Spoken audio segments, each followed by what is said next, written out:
What is up, guys? It's Doodoo Poker here, back for another video. Today we are going to be talking about what board types should we be calling in 3-bet pots versus a triple barrel. So we are the out of position pre-flop caller, and our opponent is the in position pre-flop raiser, and we're facing a triple barrel in a 3-bet pot on the river. We have a 0 EV bluff catcher, but what do?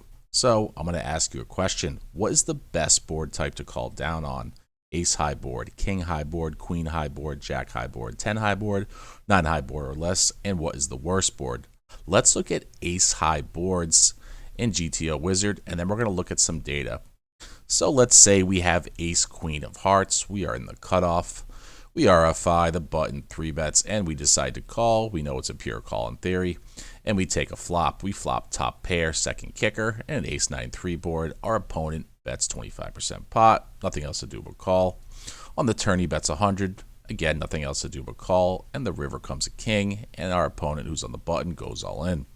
Well, we have a 0 EV bluff catcher, but we need to know how population is playing ace high boards. So what we're going to do is we're going to look at MDA for the bet line. So I'll pull up some MDA, we'll look at the generic and then go to the filters. This is the field as the 3-bet pot. Pre-flop raiser, in position, cutoff first button, bet 30, bet, reg MDA. We see that it's 29 week overall, so we need to compare this number to the filters. Let's see what the filters say for this spot. If we go down to ace high boards, we see it's 23 week. That means it's going to be under bluffed. So you want to fold all your bluff catchers as a default, which means if you have no other information about your opponent, you should be folding all your 0E bluff catchers on the river. So if you have ace queen of hearts, you should just always fold and know that you're probably making a good play if you have no other information. But let's go to another spot in the same formation, but this time we have king queen of clubs. Again, we are in the cutoff, we RFI the button 3-bets, and we decide to call with king queen of clubs. The flop comes king 9-3. Our opponent bets small on the flop. We call on the turn, he barrels. Again, we call. On the river, he goes all in. And again, we have a 0 EV decision.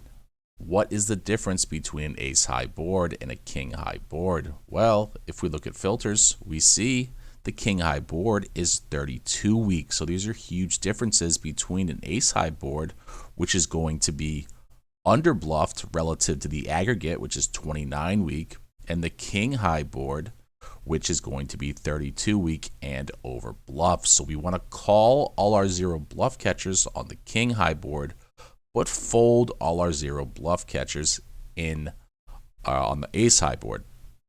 We also see the same trend in a different formation. This was cutoff first button, but now let's go to small blind versus big blind.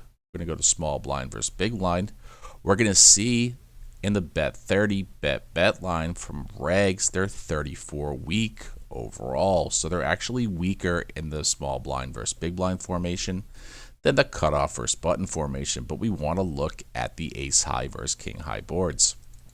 We see here in the data, again, the same trend. The ace high board is 31 week and the king high board is 36 weeks. So again, the king high board is over bluffed and the ace high board is under bluffed. If we compare this to others, we see the 10 high board is 36 week and the flop of 9-2 high is also 36 weeks. So we see the king high board, the 10 and the 9 high boards are going to be over bluffed. And again, the same trend, the ace high board is under bluffed. Now, my reasoning for this is because of the perceived king X advantage. You have all the ace kings when you are the in position pre-flop raiser, and the out of position pre-flop caller in this formation, both the cutoff versus button and the small blind versus big blind does not have ace king. So it's possible population likes to push this king high advantage and over bluffs, but all that really matters is that they are over bluffing it. So what we see here is the low boards are also over bluffed along with the king high boards because population loves barreling over cards. on the turn and on the river. Those are one of the most overbluff spots in MDA. And we know the worst boards are going to be ace-high boards. So let's go to the filters. We see from the filters in the cutoff first button formation that the ace-high is by far the least bluffed. Then we see the king-high board is going to be the second most bluffed. And if we go down to the bottom again in this formation, the 9-high board or less is going to be the most overbluffed board. So we want to make sure that we understand the 9-high boards or less are going to be the most bluffed. And also a king-high board is also the most bluffed. Now some neutral boards, remember it was 29 week, a neutral board is like a queen-high or jack-high.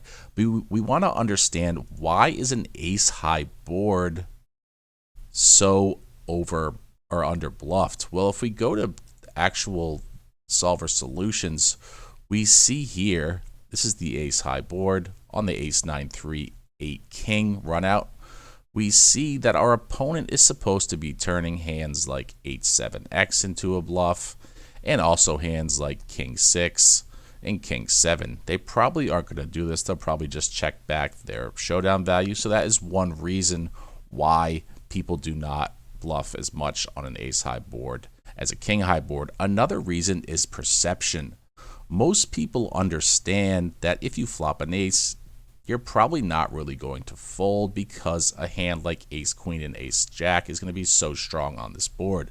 So the perception is that you're not going to fold, which in turn makes population bluff less. Conversely, on a king-high board like a king-9-3-8-2 run out, Button's going to have all the ace-king advantage. He's also going to have aces, so there are more value hands on a king-high board than an ace-high board. Now, this is just my interpretation of the data. You could have your own interpretation, but this is what I think is going on. I think people are scared to bluff on the ace-high boards for fear of getting called. On the king-high boards, they are a bit more aggressive. Also because of the natural bluffs. If you see a king-9-3-8-2 board, you can see population bluffing with a hand like queen-jack, queen-10, jack-10, jack-10 of spades, or a lot of jack-10 suited hands are supposed to check back. They probably won't do that and just blast off. So you see this being overbluffed. Whereas the ace-high board has less intuitive bluffs. Like I said, you need to bluff with king-6 suited, king-7 suited, 8-7 suited, and these players will probably not do that. So in conclusion, we want to know that the king-high board and also the low board are going to be the most overbluff boards in a triple barrel line. The least bluff board is going to be ace-high boards. Now a 10-high board is also overbluffed, and then a queen-high and jack-high board is going to be neutral. If you enjoy this type of content, please give me a like, please give me a subscribe. New video every single day, 9 a.m. Eastern Standard Time, and I will see you guys in the next video. Take care.